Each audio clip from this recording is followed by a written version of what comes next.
Ontología. El objetivo de la siguiente presentación es explicar en qué consiste una ontología, así como también sus componentes y los pasos recomendados para poder desarrollar la misma. ¿Qué es una ontología? Una ontología es una descripción explícita y formal de conceptos en un dominio de discurso, propiedades de cada concepto, las cuales se describen varias características y atributos del concepto y restricciones sobre dichas propiedades. Hay varios sinónimos para referirse a los términos anteriormente descritos. Conceptos es sinónimo de clases. Propiedades es sinónimo de slots o roles. Restricciones son sinónimos de facetas. ¿Qué incluye el desarrollo de una ontología? Esto incluye definir la clase en la ontología, organizar las clases en una jerarquía taxonómica, es decir, subclase y superclase, definir slots y describir valores permitidos para esos slots, llenar los valores de los slots para las instancias. Reglas fundamentales en el diseño de ontologías. Existen 3 reglas fundamentales para diseñar ontologías. La número 1 es: no hay una forma correcta de modelar un dominio, ya que siempre hay varias alternativas para hacerlo. Número 2. El desarrollo de ontologías es un proceso necesariamente iterativo. Y número 3. Los conceptos en la ontología deben ser cercanos a los objetos físicos o lógicos y relaciones en el dominio de interés. Estos son muy probablemente sustantivos o verbos en oraciones que describen el dominio. Existen 7 pasos para desarrollar una ontología. 1. Determinar el dominio y alcance de la ontología. 2. Considerar la reutilización de ontologías existentes. 3. Enumerar los términos importantes para la ontología. 4. Definir las clases y las jerarquías de clases. 5. Definir las propiedades de las clases o slots. 6. Definir las facetas de los slots. Y 7. Crear instancias. A continuación se explicará más detalladamente cada uno de estos pasos.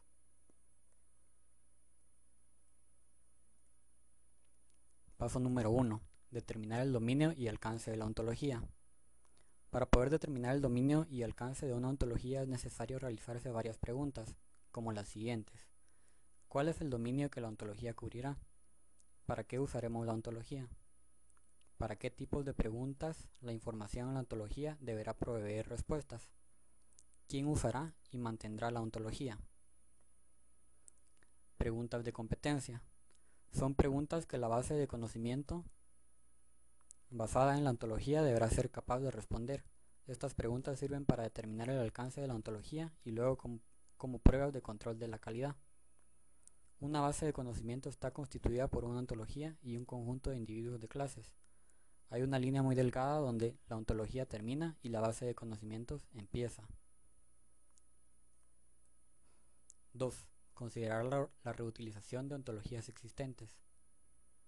Casi siempre vale la pena considerar lo que la otra persona ha hecho y verificar si podemos refinar y extender recursos existentes para nuestro dominio y tarea particular. Reutilizar ontologías existentes puede ser un requerimiento si nuestro sistema necesita interactuar con otras aplicaciones, ya que se ha dedicado a ontologías particulares o vocabularios controlados. 3. Enumerar los términos importantes para la ontología. Es útil escribir una lista con todos los términos con los que quisiéramos hacer enunciados o dar explicación a un usuario. Para realizar las listas se pueden realizar preguntas como las siguientes. ¿Cuáles son los términos de los cuales quisiéramos hablar? ¿Qué propiedades tienen estos términos? Inicialmente es importante obtener una lista integral de términos sin preocuparse del recubrimiento entre los conceptos que se presentan, relaciones entre los términos o cualquier propiedad que los conceptos puedan tener, o si los conceptos son clases o slots. Esta lista es muy importante y se hace uso de la misma en los siguientes 2 pasos. Definir las clases y la jerarquía de clases. Hay varios posibles enfoques para desarrollar una jerarquía de clases. El primero es el enfoque top-down. Comienza con la definición de los conceptos más generales en el dominio con la subsecuente especialización de los conceptos. El enfoque bottom-up comienza con la definición de las clases más específicas, las hojas de la jerarquía, con el subsecuente agrupamiento de esas clases en conceptos más generales. Y finalmente el enfoque combinado, el cual es una combinación de los dos enfoques anteriores. El enfoque a tomar depende fuertemente de la visión personal del dominio. Si un desarrollador tiene una visión sistemática top-down del dominio, entonces será más fácil usar el enfoque top-down.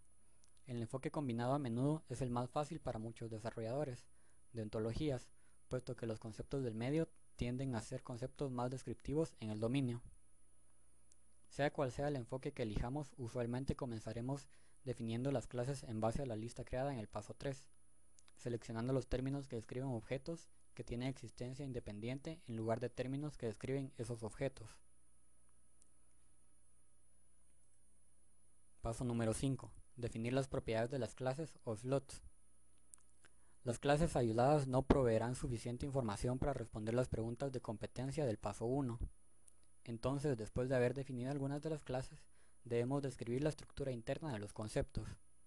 En el paso 4 se seleccionan las clases de listas de términos creadas en el paso 3, así que la mayoría de los términos restantes son muy probablemente propiedades de esas clases.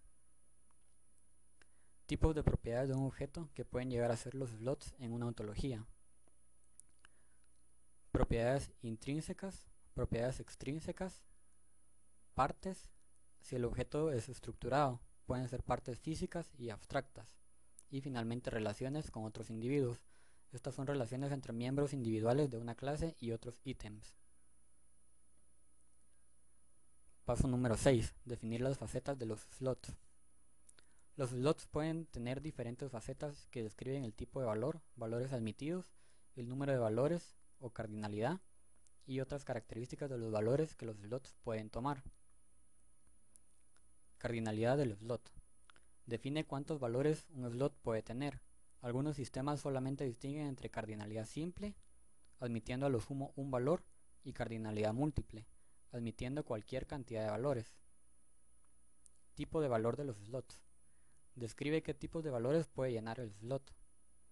Puede ser un string, es el valor más simple, el cual es usado con los slots tales como nombre. El valor es una simple cadena de caracteres. Otro tipo es number, describe slots con valores numéricos. El tipo boolean son simples banderas de sí o no. Y el tipo enumerated describe una lista específica de valores admitidos para ese slot. Dominio y rango de un slot. Las clases admitidas para los slots de tipo instance son a menudo llamadas rango de un slot. Algunos sistemas permiten restringir el rango de un slot cuando el slot está adosado a una clase particular. Las clases a las cuales un slot está adosado o las clases cuyas propiedades son descritas por un slot son llamados dominio del slot. Paso número 7. El último paso consiste en crear instancias individuales de clases de la jerarquía. La definición de una instancia individual de una clase requiere: número 1, elegir una clase; número 2, crear una instancia individual de la clase; y número 3, rellenar los valores del slot. Conclusiones. Las aplicaciones potenciales de la ontología y el entendimiento y aspecto del dominio desde el punto de vista del diseñador afectarán sin duda las opciones de diseño de la ontología. Podemos evaluar la calidad de nuestra ontología solamente usándola en aplicaciones para las cuales la diseñamos, ya que no se sabe si algo es bueno hasta que se lo pone a prueba.